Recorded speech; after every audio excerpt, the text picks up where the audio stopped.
Sa pagdinig ng House Committee on Transportation sa fuel crisis na epekto ng gulo sa Middle East, halos iisa ang hiling ng mga transport group.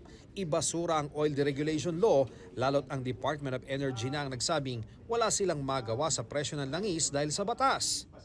Namungkahi po namin, hindi lang pag-aralan yung oil deregulation law, kundi ang mungkahi po namin, tahasang siyang ibasura dahil inutil siya para sa mamamayan.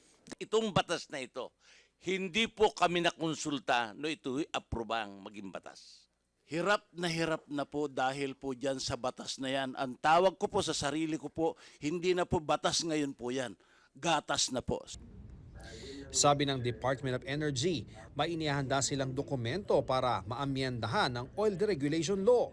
Meron na hong tinapos ang DOE na amendment draft doon sa oil deregulation law. Finalizing it now, and soon we will be submitting it to Congress for amendment. So, for the proposed amendment.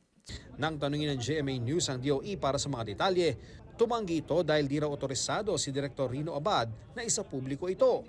Ang Oil Deregulation Law ay pinasa noong 1998 kung saan hinahayaan ang mga kumpanya ng langis ang magtakda ng kanilang presyo. Layo nitong mapababa ang presyo ng gasolina dahil magkakaroon ng kompetisyon sa mga oil industry players.